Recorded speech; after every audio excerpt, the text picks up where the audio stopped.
Bienvenidos a un nuevo capítulo aquí en ID Studio. Hoy tenemos un invitado especial, el Arqui Diego. Muchas gracias por aceptarnos esta invitación y por estar por aquí con nosotros. ¿Cómo estás? Muy bien, Liz, muchas gracias por invitarme ustedes. La verdad, un placer pues andar por acá, a ver si puedo decir 2 o 3 buenas mentiras que le ayuden a las ¿Cómo personas. crees? No, hombre, tu experiencia vale oro. Gracias. Pues básicamente me gustaría saber quién es el Arqui Diego, tu verdadera identidad, antes de etiquetas, antes de ser influencer, ¿quién es el Arqui Diego? ¿Quién es el Arqui Diego? El Arqui Diego realmente sí es como un personaje, Ajá. ¿no? Es un personaje que tengo yo. Antes de eso, soy arquitecto, soy desarrollador inmobiliario, creamos contenido, me acabo de estrenar como papá, ¿no? Entonces, Felicidades, ya próximamente el Día del Padre.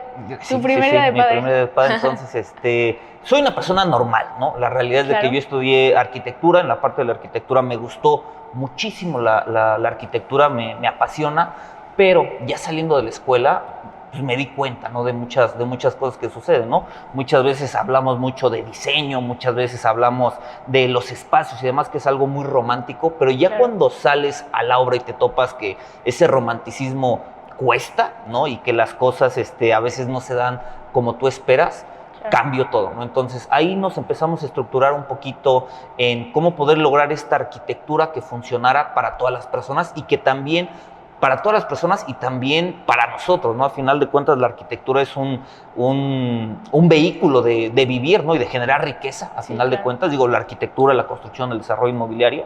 Entonces, me empecé a enfocar mucho en eso, ¿no? Me alejé un poco de la parte del diseño, o más bien de un diseño que solamente se enfocaba en la parte romántica, ¿no? Okay. ¿Qué quisimos buscar nosotros? ¿O qué fue lo que yo quise buscar o lo que estuve como muy metido? La parte de cómo lograr lograr diseño que empatara con los presupuestos de las personas, ¿no?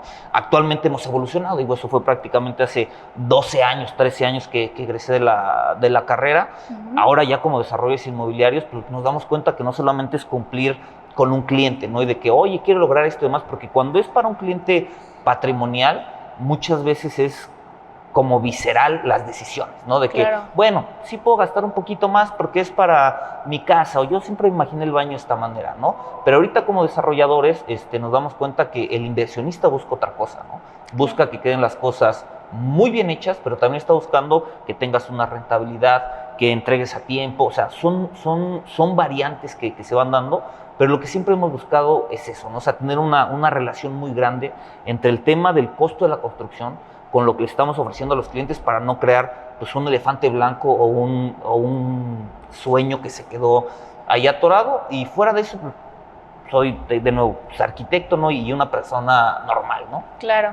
¿De en qué momento tú empezaste con este emprendimiento del desarrollo, o cuando te graduaste, luego emprendiste, o cómo fue tu carrera? Desde que salí yo dije, no quiero trabajar para nadie. No sé si eso fue bueno o fue malo, Okay. ¿no? ¿Por qué? Porque yo veo a mis hermanos que también son muy emprendedores y ellos empezaron trabajando en otro lugar, ¿no?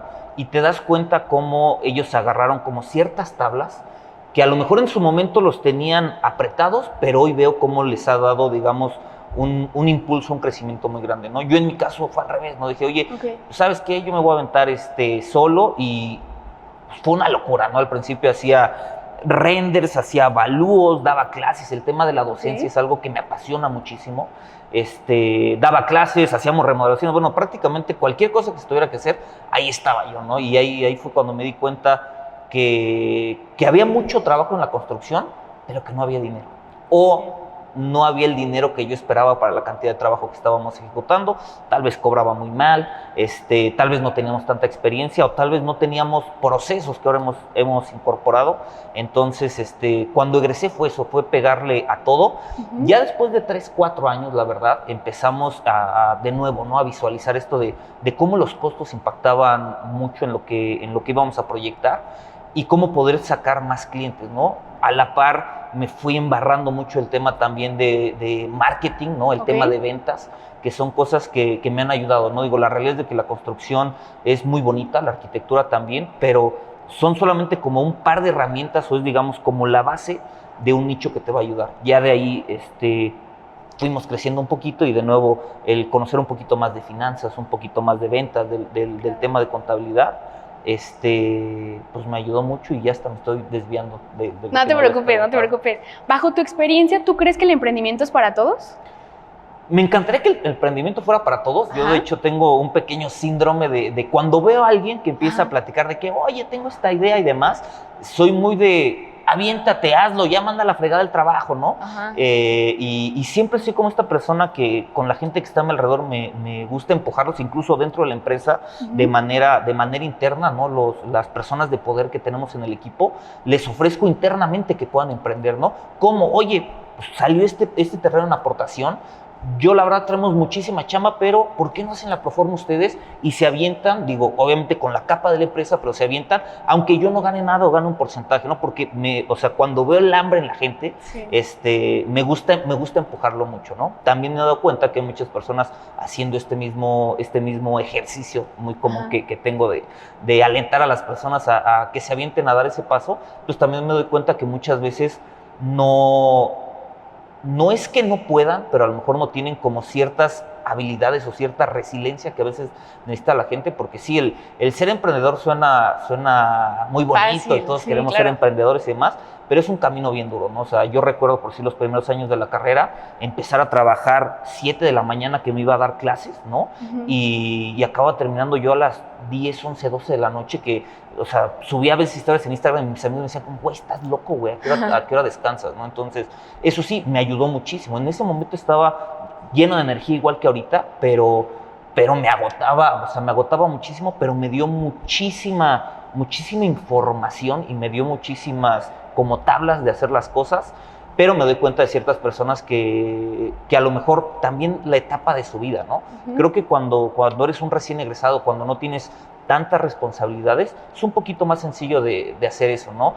Yo me doy cuenta, por decir, con personas que ingresan a la empresa, pues no es lo mismo el recién egresado o quien no tiene tantas responsabilidades, cuánto esfuerzo a lo mejor le puede dar a la empresa. Ojo, esfuerzo en tiempo, a lo mejor no todo el conocimiento, versus a las personas que ya probablemente están casadas o tienen hijos, los restringe mucho, ¿no? Sí, claro. Ya empieza a buscar un poquito más la seguridad, ya esa incertidumbre no es tan sencilla. Entonces creo que también depende la época de tu vida, la cantidad de responsabilidades que tengas y a lo que te quieras enfrentar. Si, la verdad, o sea, si te molesta que alguien te grite, si no eres bueno para la frustración, o sea, si casi si no te gusta estar recibiendo autoflagelación de tu parte, Sí. digo, de manera hipotética, no te va a ir bien como emprendedor, ¿no? O sea, si tú piensas que ser emprendedor es para que tengas el tiempo libre, la primer parte cuando emprendes, o sea, le duela a quien le duele, eres un autoempleado de tu propia empresa, ¿no? La idea es emprender y salir de esa empresa o dirigir la empresa, pero al principio es mucho trabajo. Y si la gente no le gusta trabajar y si la gente no está enamorada o con la suficiente hambre de hacer las cosas, porque también es romántico decir como, es que me encanta lo que hago, ¿no? Yo creo que el me encanta lo que hago debe de venir acompañado de gano también dinero de esa parte, ¿no? Porque Sí. de amor no vamos a vivir más que 2 o 3 meses. No, pues tiene el Entonces, objetivo precisamente de generar dinero, ¿no? O sea, exacto. Y digo, hay gente que también no lo ve solamente económico, ¿no? Yo sí soy muy numérico, soy muy, Sí. muy de dinero, me gusta el dinero, me gusta la abundancia, voy a ser honesto. Y también hay ciertas personas que dicen, oye, mira, yo con que tenga esto es más que suficiente. Y está bien, ¿no? También no es como que tenemos que desvivirnos por la empresa y demás. Habrá gente que lo disfrute mucho. Yo en su momento he disfrutado mucho esas tardes largas de trabajar. sí. Pero también llega un punto donde te quemas y no lo quieres hacer, ¿no? Entonces yo creo que podría ser para todos, pero la realidad es de que si no son duros, no la van a pegar. Claro, en este momento que tú dices que justo te quemas de repente de tanto estar trabajando en lo mismo, ¿cómo lo has trabajado tú o cómo has medido tú tu frustración? ¿Cómo lo has balanceado?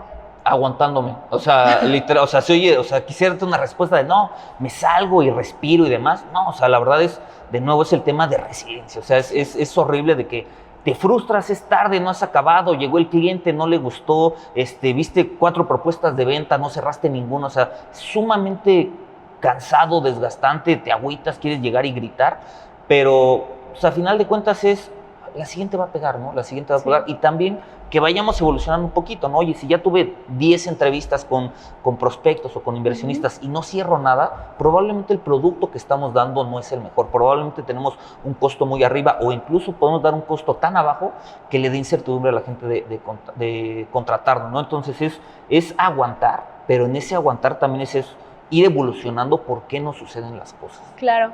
Al principio tú mencionabas algo sobre tus hermanos. Sé que también son por ahí emprendedores que tienen sus negocios. ¿Para ti qué reflejan en tu trabajo o en tu vida? No, para mí mi familia es todo, ¿no? O sea, yo mis hermanos, tengo 3 hermanos, unas hermanas que son gemelas, mi hermano menor, yo soy el mayor. Yo con mi hermano estoy asociado, tenemos un restaurante, se llama el Ñam Ñam Sushi, que está aquí, estamos en Querétaro, en San Luis, en San Juan del Río, nos vamos a expandir a León, y siempre es una dinámica increíble con mis hermanos, ¿no? Porque a veces nos sentamos a comer y en lugar de saludarnos es como, oye, hice este video, funcionó, metí estos procesos en la empresa, es hablar de negocios, y es muy interesante porque que tu círculo cercano tenga esa hambre loca de emprender, o estar hablando siempre de negocios, y probablemente ellos sabrán de ciertas cosas un poquito más que yo, probablemente ellos sabrán un poquito más. Obviamente hay muchísimas personas que saben más que nosotros, pero el que nos estemos como empujando de una manera sana, me ha ayudado mucho, ¿no? También desde casa, o sea, mi papá digo, ya falleció, pero junto a mi mamá han sido comerciantes toda la vida, y yo recuerdo desde los 10 años estar atrás de un mostrador vendiendo cosas, ¿no? Entonces, esa alma también como de vendedor empírico, digo, no tengo unas bases realmente de estudio de ventas, pero pues estuve prácticamente 15 años atrás de un mostrador y sé pues, medianamente cómo tratar a un cliente y demás. Entonces desde casa viene ese tema como de ser emprendedor. Mi papá, yo creo que tal vez yo no entré a trabajar con alguien, porque yo recuerdo que mi papá dijo que él que su primer trabajo entró a trabajar con una tienda de ropa, lo pusieron a cargar, ¿qué decía? Cargar unas cajas de camisas, total, que dice que fueron 2 días que fue una locura, y que él dijo, yo no vuelvo a trabajar, ¿no? Pues bueno, o sea, no vuelvo a trabajar para alguien, que no está mal de nuevo, pero él en ese momento vio eso, y a lo mejor a mí se me quedó muy grabado, y yo dije, no, pues yo tampoco, ¿no? Y pues gracias a Dios tomé este camino, y va cansada, pero bien la cosa. ¿Y en qué trabajabas en ventas cuando eras chiquito? Mis papás tienen todavía tiendas de regalos. Nosotros somos de Amialco, Querétaro, entonces tenían varias tiendas de regalos y nos tocaba atendernos, o sea, tiendas de importación digamos, o sea, peluches, juguetes, relojes, o sea, tienditas de regalos, ¿no? En su momento la tienda de mi papá era como el pequeño Liverpool del pueblo. Y pues nos tocaba eso, ¿no? Nos tocaba atendernos, y no solamente atender, ¿no? Cuando ellos iban a México a traer mercancía, pues nos tocaba ir a ver cómo negociaba mi papá, cómo veía si compraba de mayoreo, compraba 2 piezas, si lo mandaba por un flete o no. Y de nuevo mi papá no tenía una educación, digo, creo que llegó a cierta parte de la preparatoria, pero era muy emprendedor, era muy visionario, era muy aventado. Entonces yo al ver eso, pues a final de cuentas, lo replico ahora ya en mi negocio, ¿no? Pero pues es eso. Por eso desde chiquito, yo recuerdo de verdad 10, 12 años estar atendiendo atrás de un mostrador las ventas. Te entrenaste toda la vida, básicamente. Al final tu familia fue tu escuela y por eso has tenido bastante éxito, ¿no crees? Sí, o sea, sin duda. Yo sí algo agradezco, digo, gracias a Dios mis papás me dieron la mejor educación que ellos me pudieron dar, pero yo la mejor educación que tuve fue atrás de ese mostrador, ¿no? Eso siempre. Desde chiquito, ahí te aventabas con los clientes. Porque al final, como dices, no siempre es fácil, no siempre hay clientes fáciles. Que justo que decías de que te griten o cualquier cosa, pues tú tienes que aprender a lidiar con ese tipo de clientes, y pues al final el que quiere vender, pues lo arma, ¿no? Sí, y también algo importante que aprendí ahí fue el no tenerle miedo a la gente. Claro. Porque muchas veces, por decir, el hablar en público no es tan sencillo, ¿no? El hablar con una persona que no conoces, tampoco. El negociar con alguien, o sea, para muchas personas puede llegar a ser muy frustrante, y a mí a la fecha sigue siendo en ciertas ocasiones, pero el haber estado ahí me quitó la pena también, eso me ayudó mucho. Sí, claro. Mencionabas también que acabas de estrenarte como papá. Para ti, ¿qué significa ahorita tu hijo, tu familia? Algo bien raro. Yo la verdad es de que yo soñaba que no iba a tener familia, no porque no esté contento hoy, estoy muy contento, pero a mí me encanta viajar, ¿no? Entonces, sentía que a lo mejor iba a ser complicado moverme y demás, pero ahorita digo, tengo 2 meses de papá y estoy muy contento, ¿no? Digo, la verdad es de que no escuchas a toda la gente, es lo mejor que te va a pasar y demás, y pues te vas dando cuenta que sí son cosas muy bonitas. Se siente también una responsabilidad muy grande, pero a la par también sentí como ese empujón, ¿no? No quiere decir que ya estuviera más relajado en el negocio, no, para nada, pero me dio como esa energía, o siempre decir como, pues se puede más todavía, ¿no? Entonces, ahorita la verdad estoy muy contento. Qué bueno, me da mucho gusto. Gracias. Y hablando un poquito más sobre tu carrera, ¿cuál ha sido tu proyecto más importante? El proyecto más importante, yo creo que se han dado estos últimos 2 años. Ajá. Esos proyectos que han sido, nosotros mucho tiempo estuvimos trabajando casas para clientes, ¿no? Oye, quiero mi casa, les construimos su casa, precio alzado y demás. Y la verdad nos fue muy bien, hemos hecho más de 115, 120 casas. Pero de ahí empezamos a darnos cuenta muchas veces que les armábamos el negocio. Llegaban clientes que eran inversionistas, oye, tengo un terreno, quiero construir y demás. Les armábamos una proforma, les armábamos el plan de ventas y demás. Y nos damos cuenta que se vendía muy bien el proyecto, que se vendían los productos en preventa.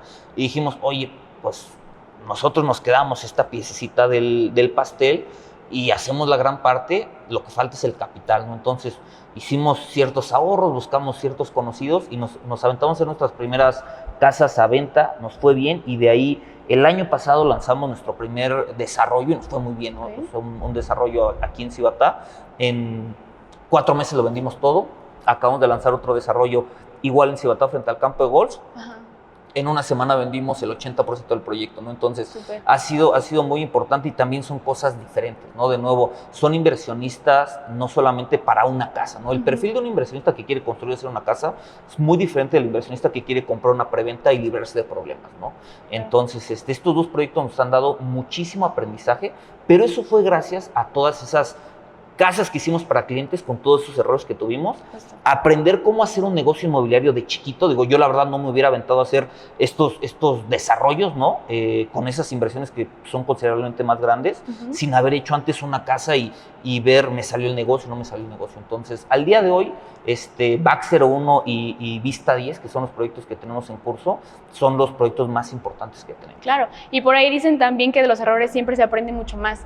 ¿Cuál ha sido tu proyecto que justo te ha generado de problemillas por ahí o que le has batallado y cómo saliste de esos problemas? No, proyectos o sea, gracias a Dios hemos hecho muchas casas, bueno, bastantes, sé que muchas personas han hecho más, pero todas las casas han tenido errores. O sea, si yo dijera, como todas las casas que hicimos, ninguna tuvo grietas, ninguna me peleé con el cliente y demás. El arquitecto, el constructor que han decidido eso es un mentiroso, ¿no? O sea, la verdad es de que las casas van a tener grietas, ¿por qué? Porque son procesos artesanales, estás metiendo un chorro de carga sobre un terreno que es, a final de cuentas, es algo vivo que se va a estar moviendo. Entonces, pequeñas cosas van a suceder, ¿no? Obviamente debes de prevenir eso. Va a haber cosas que son catastróficas, que no tiene que ver nada el terreno, no tiene que ver nada el material, es una mala supervisión, pero nos ha pasado de todo, ¿no? Desde clientes que no han pagado y aprendimos que, oye, no podemos estar financiando la obra, porque nos tocó una vez, ¿no? Un cliente aquí en el Campanario, ¿no? Que presumía tener muy buenos ingresos, y no presumía, estoy consciente que los tenía,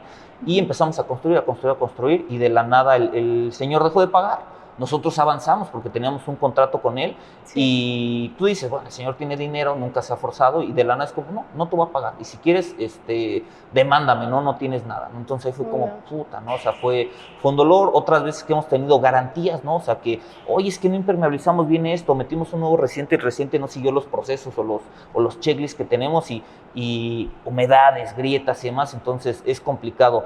Clientes donde nos dicen, oye, quiero acabado, compramos el acabado, y al día siguiente te dice, oye, ya no lo quiero, ¿no? Y tú ya lo compraste, y te dice, es que yo no te lo autoricé. Además, o sea, nos pasó una vez, ¿no? Una casa que nos dijo el cliente, oye, me gustaría tener este piso. Fuimos, compramos el piso. Ay, fíjate que se soñé a mi esposa y ya no lo quiere, ¿no? Y fue como, güey, ¿de dónde metemos ahora ese piso? Lo bueno es que tenemos otra casa a venta y demás, y se movió, pero nos ha pasado todo. Albañiles que nos han robado. Digo, he hablado varias veces en mi canal y en otros medios de una de las primeras obras que tuve, ¿no? Uno de los albañiles llegó, y yo salía de viaje, ¿no? Íbamos a colar una losa, le dejé prácticamente 100,000 pesos para materiales, mano de obra y demás. Regresé, la gente no les habían pagado, la gente estaba muy enojada, y esta persona lo que hizo fue, agarró esos 100,000 pesos, él tenía muchas deudas en casas de materiales con otros arquitectos, le pagó un pollero y se fue a Estados Unidos, ¿no? Entonces, pues yo me quedé con una deuda de 100,000 pesos de pagarle a la gente y de terminar la casa con el cliente. Entonces, pues nos ha pasado de todo, pero al día de hoy, pues ya lo cuento más tranquilo. Cuando me acuerdo me enojo un poco, pero son cosas que nos han ayudado muchísimo a que los últimos 2-3 años, la verdad es de que nos ha ido, considero que vienen en nuestras obras. ¿Crees que tu forma de diseñar ha cambiado radicalmente de cuando tú empezaste a ahorita? Sí, es otra cosa. O sea, como te decía, al principio es algo muy romántico. Cuando estás en la escuela buscas más, y no que esté mal, ¿no? Simplemente son perfiles diferentes. Yo muchas veces, me río un poco, ¿no? Que digo, son los hijos de Le Corbusier, ¿no? Que digo, son estos arquitectos que buscan mucho el diseño y hacen unos proyectos que son impresionantes, ¿no?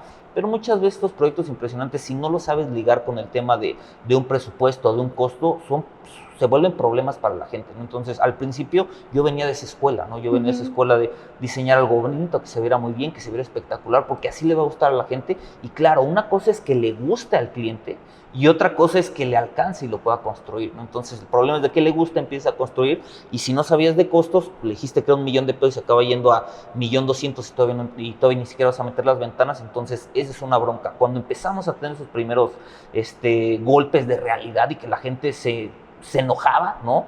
Por una inexperiencia de nosotros, empezó a cambiar todo, ¿no? O sea, empezamos a ver, oye, fíjate que hay que empezar a acotar, o sea, en lugar de forrar todo de mármol, bueno, pues, preguntarle al cliente cuánto trae de presupuesto, qué está buscando. Oye, sí puedo meter un mármol, pero probablemente nada más en los baños, ¿no? O, oye, ¿quieres ciertas cositas? Y vas viendo cómo adecuarlo. No quiere decir que hagamos casas aburridas, sino hacemos casas que se adecúen al presupuesto. Y sí, el diseño ha cambiado completamente. Claro. ¿Hay alguna obra, algún arquitecto en especial que te inspire o que hayas tú tomado como referencia como para tus construcciones? Pues hay muchos, o sea, digo, últimamente también he tenido la oportunidad de conocer muchas personas. Por decir, está el arquitecto Jorge Ojeda en Tijuana, que lo conocía a él, y él es un desarrollador inmobiliario, y la verdad, el conocimiento que tiene él es una locura, ¿no? Digo, obviamente tiene muchísima más, es más grande que yo, tiene mucha más experiencia, pero veo lo que hace, veo la forma que vive, veo la forma que hace las cosas, me parece muy interesante. También la gente en Mérida, ¿no? La gente de Arkham, también el arquitecto Jorge, ¿no? Hace poquito tuvimos una plática, justo los voy a ver dentro de poco, y tienen también una visión muy similar, ¿no? De cómo poder ligar el tema de la arquitectura o de la construcción a un tema económico. Entonces, esas cositas son interesantes, y digo, y de ahí pues puede haber N cantidad, no realmente que yo presumiera de hablar de un arquitecto en específico y que sepa muchísimo de temas como de cultura general de la arquitectura. La verdad es que es vago a lo que en los últimos años me he empapado ahí, me he empapado más de otras cosas. De nuevo, el tema de las ventas, el marketing, las finanzas, la contabilidad, son cosas que en su momento en la carrera sí fue mucho de arquitectos, ¿no? Y después de ahí fue como, pues ya sabemos lo que sabemos y hay que empezar a saber de otras cosas, ¿no? ¿Y cómo es tu proceso creativo cuando llega un cliente y te dice, quiero construir mi casa? ¿Tú cómo empiezas a hacer tu proceso creativo antes de construir? Al día de hoy ya no llevamos clientes. De hecho, con los últimos proyectos que hicimos, dijimos, vamos a quemar todos los barcos y vamos a dedicarnos solamente a vender los proyectos que tenemos. Sabemos lo que hacemos, sabemos los costos y demás. Entonces, ya no llevamos clientes, pero durante mucho tiempo sí llevamos clientes. ¿Cuál era la forma que llevábamos esto? Lo primero que hacíamos, digo, al principio era que buscas 2 recámaras, bla, bla, bla. Les hacíamos 2 propuestas, pero ni siquiera nos fijábamos en reglamentos, no nos fijábamos en costos, no nos fijábamos en permisos, en áreas, en limitantes, y era más que nada ofrecer un producto que le gustara al cliente en el ojo.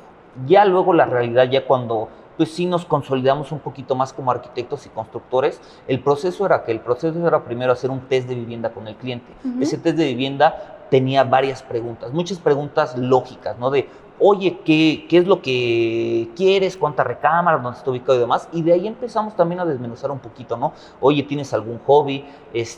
¿Piensas tener más familia a futuro? ¿Qué es lo que más te importa? El costo, la iluminación, el diseño, el mantenimiento. Entonces, jugábamos un poquito como al tema de psicólogo, que yo creo que la gran mayoría de los arquitectos debemos de hacer eso, pero nos fijábamos mucho en la parte del costo y los metros cuadrados que esperaba, ¿no? Ya después de eso les hacíamos un análisis nosotros. Ese análisis es como, oye, mira, sobre lo que tú estás buscando, las áreas que quieres, vestidores, baños en todos lados y demás, claro que lo podemos hacer dentro de tu terreno, pero con el presupuesto que tienes va a ser complejo. ¿Qué te parece si tal vez lo movemos en etapas o lo hacemos un poco más compacto o sacamos un crédito para la construcción para que lo puedas llevar? Porque si no, tu proyecto va a andar costando a lo mejor tanto, ¿no? Algo que también hacíamos nosotros es, trabajábamos mucho a precio alzado. El precio alzado, que es lo que nos ayuda, desde que les dábamos una lista, les hacíamos este test de vivienda, les dábamos el desglose, y con ese desglose les decíamos, mira, por metro cuadrado una casa como la que tú buscas, con estos acabados, y les dábamos literal un catálogo de acabados de pisos de tal costo, lavamanos de tal costo, bla, bla, bla, hecho con tabique, con block, con lo que fuera, para que vieran la calidad que ofrecíamos nosotros, o al menos los materiales, y les dábamos un costo, ¿no? Entonces, de ahí nosotros decíamos era espantar o enamorar Sí, al cliente, ¿no? claro. Entonces ya los clientes sabían que lo que ellos buscaban les alcanzaba o no al presupuesto, y cuando sí embonaba esto, era cuando empezábamos nosotros. Realmente como proceso creativo no era tan grande, sino era más bien como un proceso de venta, de acoplarse al mercado. Y ya de ahí cuando arrancábamos, cuando decían que sí arrancábamos el diseño, hacíamos nosotros usualmente 2 propuestas, ¿no? Ok. Sobre esas 2 propuestas, casa 1, casa 2, teníamos 3 revisiones, lo que ellos quisieran, pero eso sí, siempre que proponíamos algo, sabíamos que si íbamos a meter ese muro de piedra, iba a tener probablemente un sobrecosto, o si el cliente nos decía, oye, ese ventanal en la parte de atrás está increíble, pero me estás poniendo una columna, o ¿por qué me dejas estos 2 muritos que...? Claro, siempre empezábamos a diseñar en base a los costos. Entonces, cuando no querían esa columna, ok, se la podemos quitar, pero hay que meter una viga de acero. Esa viga de acero probablemente va a andar rondando con un extra de 50,000 pesos. ¿Quieres que lo llevemos? No sabía que se llevaba tanto. No hay problema, sí lo puedo pagar, ¿no? Entonces, era un proceso muy de diseño y numérico, ¿no? Muy ligado. ¿Y en tus proyectos cómo balanceas tú lo estético a lo funcional? Lo estético a lo funcional, nos vamos, la realidad más a lo funcional, pero de nuevo nos vamos más al tema administrativo y de costos, ¿no? O sea, no buscamos hacer casas baratas, no, claro que no, pero lo que sí buscamos es acotar, por decir, ahorita con los proyectos que hacemos, ya sea de departamentos o de vivienda que vendemos, sí vemos qué es la media que está ofreciendo el mercado, cuáles son los acabados, y sabemos que, digamos, si el metro cuadrado de construcción tiene que andar sobre 14,000, 13,000 pesos por metro cuadrado, sabemos cuáles son las pautas que debe de cumplir desde sistemas constructivos, desde lo que van a ser acabados, de lo que van a ser recubrimientos, y de esa manera lo llevamos. Entonces sí es primero un tema como de función, luego un tema de costos y luego ya el tema estético. Pero quisiera decirte que partimos de la forma, ¿no? Pero la realidad es de que partimos más de los números. Claro. Y mencionabas mucho sobre el marketing. ¿Cómo fue para ti emprender tu marca personal y qué se siente para ti ser influencer o una persona ya con una comunidad de más de 200,000 seguidores? Pues me considero más creador de contenido, ¿no? O sea, la palabra influencer suena muy rimbombante. Sí. O sea, a veces de manera sana me incomoda, ¿no? Que me digan, porque no me siento como tal. Y a mí el tema de la docencia me ha apasionado, ¿no? Yo desde que salí de la escuela siempre quise dar clases. Tuve la oportunidad de poder dar clases, un profesor que estuvo conmigo en la carrera, fui a tocar puertas a la Universidad Cuauhtémoc, ¿no? Y este profesor estaba ahí y asumo que me dio ahí un espaldazo, ¿no? Con un conocido. Entonces empecé a dar clases en esa universidad, luego empecé a dar clases en el TEC de Monterrey, y me di cuenta que me encantaba mucho el compartir lo mucho poco que sabía. El único problema es de que no pagaba, no había tanto dinero. Entonces empezó a llenar de trabajo el despacho. Y fue como, oye, o das clases que no dejan tanto dinero pero te apasionan, o hacemos dinero, ¿no? Y entonces dejamos las clases, y justamente en 2, 3 años después se vino la pandemia, ¿no? Y en la pandemia fue como, oye, pues se bajó la chamba, ya no quieren los sacados que esperábamos, nos están parando las obras. Entonces, y por todos lados yo escuchaba de hacer marca personal. Dije, bueno, pues vamos a intentarlo. De ahí, yo lo primero que arranqué, de hecho, fue el canal de YouTube, ¿no? En el canal de YouTube al día de hoy es la fuente donde mejor nos ha ido, tenemos más de 650,000 seguidores, y empezamos con eso, y fue gracias a Romuald Fons, ¿no? Romuald Fons es un creador de contenido, es un gran empresario, es alguien que yo admiro mucho, ¿no? Es un español que habla sobre marketing digital, y él literal tenía en su momento, ya se maneja muy diferente al algoritmo y demás, pero tenía un curso gratuito, ¿no? De cómo hacer un canal de YouTube o cómo ser youtuber, una cosa así, ¿no? Entonces, yo durante 6 meses de verdad estuve diario viendo videos de él, videos también de creadores en Estados Unidos y demás, hasta el punto que dije, bueno, ya es momento, ¿no? Y de ahí dije, ¿sabes qué? Vamos a hacer 10 videos, y de aquí a un año vamos a hacer un video a la semana, me vea solamente mi mamá o nos vea mucha gente, ¿no? Los primeros 4 o 5 meses, la verdad es que eran muy vagas las vistas que teníamos, pero como sea, decías, bueno, si tú pusieras aquí 45 personas que te vieron, es un montón de gente. O sea, la gente ve números y los demerita, pero cuando los ponen aquí parados, o sea, 1,000 vistas, puta, o sea, llenas este espacio que es muy grande, ¿no? Entonces, eso nos daba, y de ahí en agosto, justo el día de mi cumpleaños, el 4 de agosto, pum, se nos viralizó un video, ¿no? Se nos viralizó un video de cuánto cuesta hacer una alberca en México. Entonces, en un fin de semana subimos casi 35,000 seguidores en YouTube, y de ahí el canal como que empezó a funcionar bien, eso y la disciplina. después de eso de YouTube empezamos a abrir, hicimos el Instagram, ahorita pues ya tenemos Facebook, TikTok, que nuestro Facebook nos lo acaban de hackear, así es que si alguien sabe cómo recuperar mi cuenta se les agradecería mucho. ¿Cómo crees? Pero así ha sido, ¿no? O sea, gracias yo creo que al cariño que le tengo como al tema de la docencia, es de que se generó esta parte del creador de contenido, ¿no? Claro, ¿y te grababas tú a los primeros videos que sacaste o cómo le hacías? Sí, no, era una friega, o sea, yo por sí todavía recuerdo y tengo mi celular, ¿no? O sea, yo todo lo grabé, o sea, yo hago mofa con un amigo mío que es Jerry Medina, que está en Mérida, ¿no? Que llegabas tú a su estudio y en su momento él tenía varios seguidores, ¿no? Pero tenía pues, menos que yo, ¿no? A lo mejor tenía 5,000 seguidores y yo tenía 100,000 seguidores, ¿no? Pero yo llegaba a su oficina y como ustedes, ¿no? Luces, cámaras, micrófonos y demás, puta, y yo grababa todo con mi Samsung S8, ¿no? Entonces, yo decía eso, ¿no? Decía como, güey, no importa tanto el tema de la edición, sino importa más como el fondo de la información que estamos dando, ¿no? Entonces, sí, al principio yo grababa todo, de la oficina se iba la gente a las 6 de la tarde, yo lo recuerdo, me quedaba todos los viernes grabando y luego editando. Yo editar, ya no me acuerdo cómo hacer renders, ¿verdad? Pero digamos, pues yo sabía de AutoCAD, yo sabía de hacer renders y demás, no sabía nunca había visto cómo editar algo. Y de nuevo, en YouTube gracias a eso está todo y vi cómo editar, me acuerdo que lo editaba en Filmora, mis primeros videos están pedorrísimos, y grababa yo creo que de 6 a 10 porque también me equivocaba mucho. Sí. Y luego me ponía a editar y andábamos subiendo, o sea, si ven a los momentos que subieron mis videos, los primeros videos, todos los videos están a la 1 de la mañana, 2 de la mañana.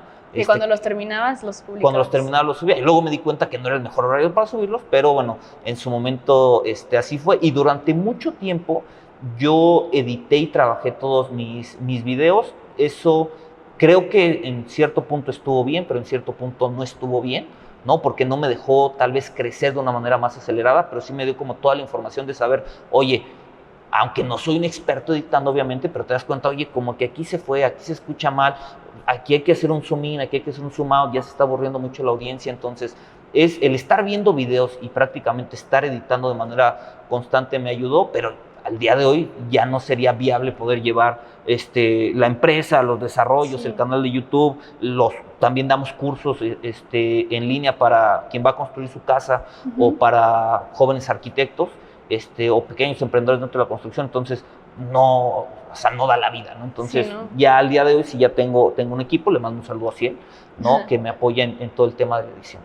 Claro. Oye, platicabas sobre tu primer video viral de cómo construir albercas en México. ¿Crees que hay una diferencia entre los materiales y cimientos de México a las construcciones de Estados Unidos? Sí, es completamente diferente. En Estados Unidos pasa una dinámica muy interesante, que gran parte de Estados Unidos lo trabajan con sistemas ligeros, ¿no? Y también trabajan con madera. ¿Por qué hacen eso? Porque también la mano de obra, materiales que tienen, hay mucha madera por allá, ¿no? Pero también la mano de obra en Estados Unidos es abismalmente más cara que en México, ¿no? En México, ¿por qué trabajamos mucho con estos sistemas? Porque la mano de obra se puede considerar económica, ¿no? Entonces, si se llevan más tiempo los procesos, no pesa tanto, ¿no? Pero en Estados Unidos, o sea, el pagarle 10 veces más que lo que le pagas a un albañil aquí, lo que te forza es de que tengas que construir de manera más ágil y más rápida. Los sistemas constructivos son, a final de cuentas, son casas, no es buscar el hilo negro, pero sí son completamente diferentes. Hay zonas en Estados Unidos que también usan cimentaciones como nosotros, que usan también bloques, que usan losas y demás, pero la gran mayoría sí es diferente. O sea, yo creo que un arquitecto un constructor más bien, que hoy construye en México y se va a Estados Unidos a construir, debe de empezar muy de cero, porque sí es algo completamente diferente. Claro. Tengo por ahí una dudita. Tú ahorita, ¿cómo ves la inteligencia artificial? ¿Crees que te ayuda a ti en tu trabajo o no la has utilizado nunca? ¿Qué opinas sobre Sí lo he utilizado, de hecho tengo esta gran inquietud porque de nuevo, o sea, como en algún momento escuché haz tu marca personal, haz tu marca personal, haz tu marca personal. Hoy escucho, usa inteligencia artificial, ¿no? Entonces, dentro de la construcción, yo no lo he ocupado, pero personas dentro del despacho, por decir, para el tema del renderizado, ¿no? De las imágenes.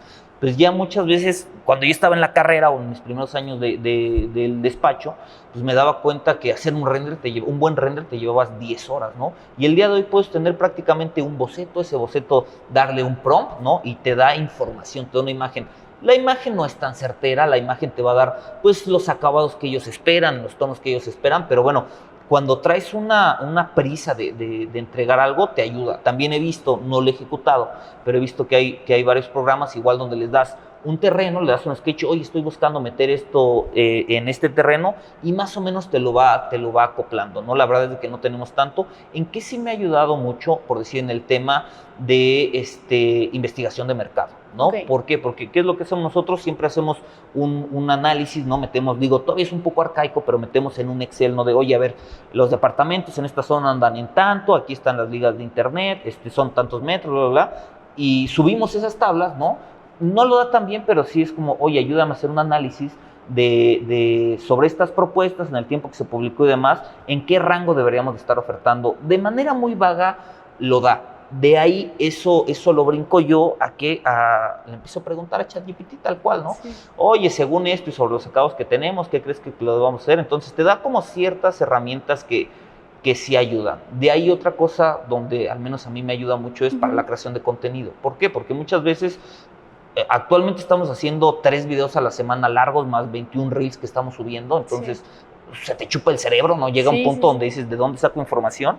Y muchas veces, por decir, en el contenido de valor hacemos eso. Oye, ¿recuerdas el podcast que tengo, el podcast o el canal, ¿no? De construcción sobre esto? Estoy buscando hacer un video viral en el cual tenga mucho clickbait, hablando sobre sistemas constructivos que puedes utilizar, no sé, con un tipo de suelo blando, ¿no? Y ¡pum!, ¿no? Te lo avienta. No es tan certero, hay ciertas cosas que te da información, por decir, de sistemas constructivos, por decir, en Estados Unidos, ¿no? Que dices, como, bueno, eso no lo puedo acoplar aquí y demás, pero el tema de la investigación que te da, te ayuda muchísimo, ¿no? Muchas veces a lo mejor haciendo un guión me echaba 2 horas, ¿no? Y a lo mejor me echo media hora con lo que me da. Igual para el tema de las miniaturas, también ayuda un poquito. Eso no lo hago tanto yo, pero tenemos unas suscripciones donde ciertos creadores sí lo saben hacer, ¿no? Okay. Y prácticamente buscan por medio, digo, MrBeast lo hace, ¿no? O sea, cuáles son todas las miniaturas más virales que hay en el momento, y te van dando, no son de construcción obviamente, pero pues te van dando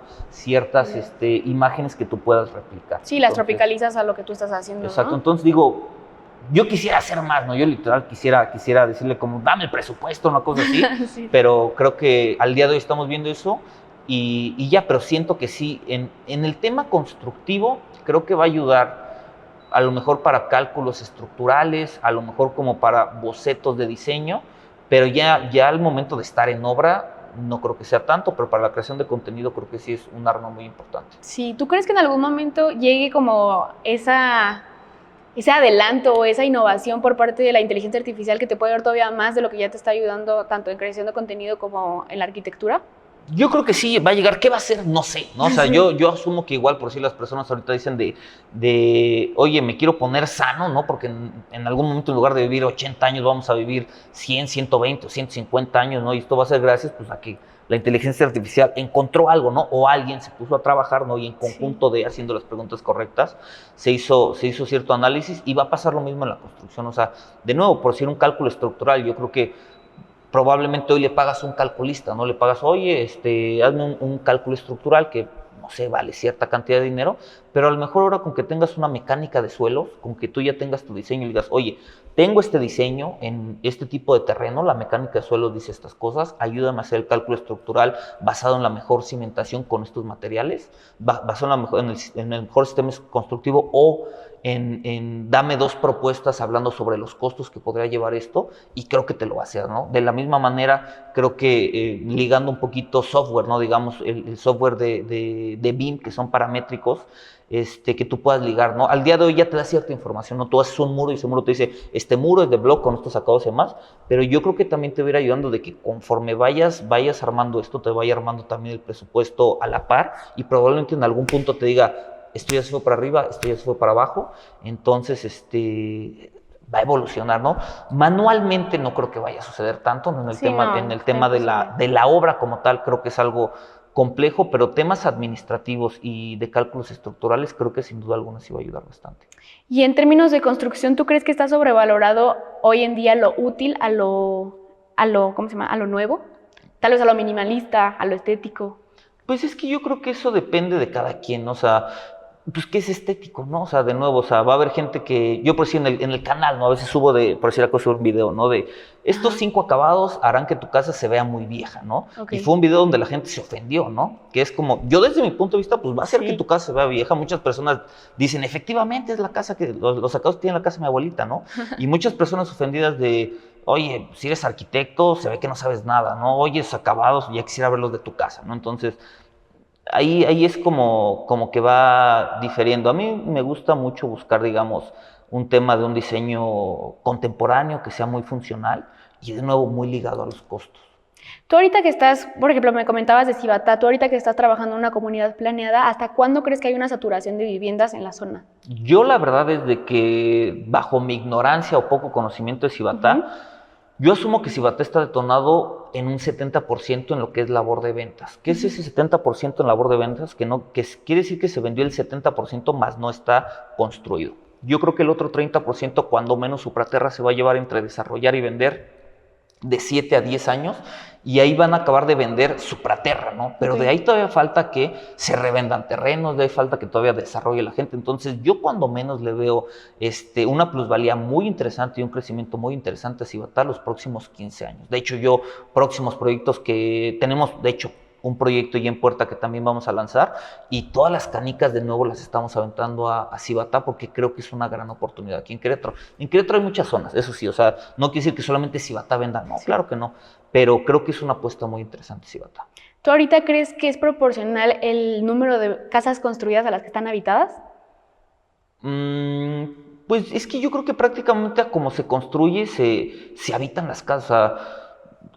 Seguramente debe de haber un déficit, ¿no? Oye, hay ciertas casas que están construidas y o no se han vendido o no se han rentado y demás, pero yo creo que el rango es muy corto. Probablemente puede llegar a haber una sobreoferta, pero creo que esa sobreoferta existe en ciertos nichos, ¿no? Si hoy tú te metes, oye, busco casa de 2 recámaras, de 3 recámaras, sala, cocina, comedor, puta, te van a salir 1000 anuncios de Cibatá, ¿no? Dentro de estas 1000 casas, estos 1000 anuncios, van a haber algunas que se muevan muy rápido y van a haber algunas que se muevan muy lento. ¿Cuál es la diferencia? Pues probablemente quien sí hizo un análisis de mercado, quien sí hizo un análisis de los costos de construcción y quien probablemente no solamente quiso hacer como este diseño muy bonito que seguramente le iba a gustar a las personas, pero que en los costos no da, ¿no? Claro, ¿tú cómo manejas las tendencias hoy en día? O sea, ¿te facilitan o te complican a ti el momento de construir? O sea, las tendencias, vamos mucho a exposiciones nosotros. De hecho, llevamos 3 años yendo a una exposición, son acabados diferentes, ¿no? Pero a final de cuentas en el diseño es lo mismo, a una exposición que que se hace en Las Vegas, ¿no? Que es la exposición más grande de acabados, y te das cuenta de que esas tendencias los últimos 3 años han sido muy similares, ¿no? O sea, realmente no he visto hoy como que exista un cambio gigantesco. En el último tiempo, digamos, de cuando yo estaba en la escuela a hoy, por decir, sí era un tema muy minimalista, ¿no? Muy cosas blancas, muy cosas muy limpias y demás, y hoy creo que ya la gente se está como que volviendo a atrever un poquito más en el tema de colores, en el tema de ciertos acabados. Entonces, pero de nuevo es al gusto, ¿no? O sea, yo puedo hacer es al gusto y es al nicho, ¿no? Por decir, uno de los proyectos que acabamos de terminar está enfocado 100% en el tema de estudiantes, está frente a la Anáhuac, bueno, casi frente a la Anáhuac, a 7 minutos caminando, y sí buscamos que los materiales o digamos el diseño estuviera muy adecuado como un perfil un poquito más juvenil, ¿no? Que no se sintiera como tan cargado, no tantas piedras, no tanto, sino algo como muy práctico, muy, muy limpio. Y por decir, también hemos hecho varias casas de un piso para pues, personas mayores, y ahí sí buscamos recargarlo un poquito con un poquito más de piedra, con ciertos detalles que hagan la casa como un poquito más cálida, buscar espacios de contemplación. ¿Por qué? Porque de nuevo no solo es la tendencia, sino es lo que cierta población está buscando, ¿no? Ahorita, por decir, estamos los millennials, ¿no? Ahorita traemos un boom de estar, somos a quien nos toca en este momento probablemente estar comprando, rentando casas en su mayoría, pero bueno, abajo viene la generación Z, ¿no? Y de la generación Z, pues seguramente va a ser diferente, ¿no? O sea, los gustos que tengo yo contra los que tienes tú, Liz, pues probablemente son diferentes, ¿no? Claro. Ahorita ya más que nada para cerrar, me gustaría que me dijeras si hay un arquitecto que busca emprender como tú en tu momento, ¿qué le dirías? Que no estudie arquitectura. No, ¿Por qué? No, o sea, la verdad es de que la construcción es muy compleja, ¿no? O sea, sí. si alguien quiere estudiar arquitectura y quiere ganar dinero, o sea, de verdad se tiene que esforzar mucho. Digo, al día de hoy, siempre que se ven, digamos, en los rankings, ¿no? De los sueldos mejor pagados, Sí. la arquitectura y la construcción usualmente salen por ahí, no en los primeros, pero salen en la parte de abajo, pero tampoco son unos sueldos que digas están súper pagados y los riesgos que corremos son altísimos. ¿Por qué? Corres con el dinero de la gente, corres con los sueños de la gente, corres con las garantías que puede tener que ejecutes algo mal tú. Tienes que responder por todas las personas que están trabajando por ahí que no vayan a tener ningún accidente. Entonces, son riesgos muy grandes y creo que mi mayor consejo si alguien quiere estudiar arquitectura es que se enfoque esos 4 o 5 años a aprender lo más que pueda sí en temas funcionales, pero que no deje de lado el tema de los costos y que desde 2 años antes de salir de la carrera se empiece a empapar un montón en el tema de ventas, que se empiece a empapar en el tema de marketing digital, porque si no, de verdad, aunque seas el mejor diseñador del mundo o aunque seas el mejor constructor del mundo, si la gente no se fija en ti, si la gente no escucha de ti, no va a servir de nada. Y muchas veces el peor diseñador, como en mi caso, ¿no? Pero tiene un poquito más de ojos, la gente probablemente te va a ver primero a ti que a los demás, ¿no? Entonces, creo que es eso, ¿no? Que organicen muy bien el tema de lo que es diseños empapados con los costos, que fue lo que a mí me funcionó mucho, pero que sí, en lugar de seguirse como súper especializando en cómo hacer los mejores renders o cómo hacer esto y lo otro, o sea, tomen un curso de ventas, ¿no? Eso creo que les ayudaría muchísimo más que el costo de cómo hacer el mejor render. Sí. Siendo tú uno de los pioneros de las marcas personales aquí en Querétaro, ¿qué le dirías a alguien que busca emprender su marca personal? Que no le tenga miedo a lo que la gente le va a decir. O sea, la gente te va a criticar.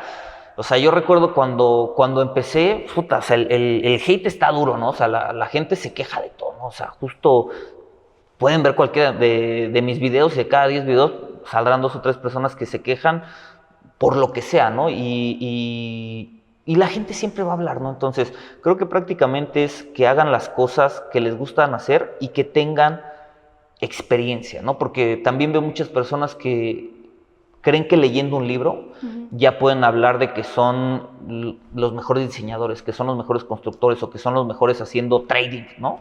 Entonces, creo que, y de nuevo hablo de Romuald Alfons, ¿no? Él dice algo muy interesante, que dice, oye, pártete de tu madre 2 años haciendo algo, especialízate, agarra un nicho y vuélvete el experto ahí, y ya que te volviste el experto o alguien que tiene bastante conocimiento, empiézalo a compartir, ¿no? Entonces, yo lo que les recomendaría es eso, es empápense de algo lo suficiente y de ahí empiecen a compartir, porque si no la gente de verdad se da cuenta cuando no saben, ¿no? O aún peor, ¿no? Cuando no saben y la gente confía en ti y eso se vuelve un negocio, el día de mañana no va a ser un negocio, no va a ser un riesgo gigantesco. Hay varios creadores de contenido que yo he visto que han ofrecido, que les ha ido medianamente bien en redes, ¿no?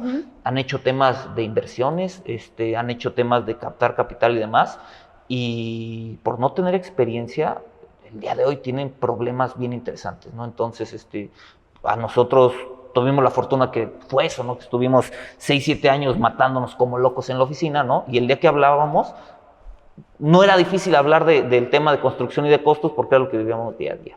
¿Cómo recomiendas tú lidiar contra las críticas? Contra las críticas, que no les importe. O sea, yo por decir, una vez escuché en alguna plática, no recuerdo quién fue lo que lo dijo, pero es como cuando tú empiezas a hacer contenido, la gente va a empezar a hablar, ¿no? Y algunos te van a decir, oye, qué buen video, me ayudó esto, ¿no? Y va a llegar como, yo en sumo, hace poquito me arreglé mis dientes, ¿no? La verdad, tenía unos dientes horribles, ¿no? Entonces, se quejaban, ¿no? De, ay, tus dientes están más abiertos que esas escaleras, ¿no? Y había un hate bien grande, que todo eso es como, puta madre, ¿no? O sea, sí. ¿Qué te importa? Pero, y en ese momento te dan ganas de responderle a esa persona. O sea, alguien te dijo, 5 personas te dijeron, güey, está increíble, muchas gracias y demás, y alguien te pone como, estás bien pendejo, ¿no? Y a quien le quiere responder es al está bien pendejo, ¿no? Entonces, ¿qué fue lo que hice o lo que escuché yo y de ahí empecé a aplicar? Es como, responde a los que te tiran buena onda, ¿no? Los que no te tiran buena onda, ignóralos, ¿no? O sea, a final de cuentas la gente siempre va a hablar y es un reflejo, ¿no? A mí el tema, por decir, del crecimiento personal, ¿no? De la superación personal y este tema de crecimiento interno me apasiona también mucho, porque son cosas que me han ayudado como para ser disciplinado en ciertas cosas. Y mucho habla de eso, ¿no? Que las personas a veces, tú eres simplemente un reflejo, ¿no? O sea, si alguien te tira hate sobre que estás gordo, ¿no? Probablemente esa persona no se siente contenta con su físico, ¿no? Si alguien te tira hate porque, ay, fíjate qué camioneta traes o qué tipo de carro traes, eres un presumido, probablemente esa persona el día de hoy está teniendo una carencia de que quiere tener eso, ¿no? Entonces, y cuando ves eso te das cuenta que dices, lo está diciendo porque él tiene un pequeño trauma con eso y que lo vea él, ¿no? No vamos a inflar más ese monstruo, y cuando te das cuenta que esas cosas vienen por un tema de un reflejo, Sí, pues interno. te resbala, ¿no? Sí, claro. Pues muchas gracias, Diego. No cabe duda que hace poco entrevisté a Marlene y ella me dijo, siempre aprendes algo de cualquier persona.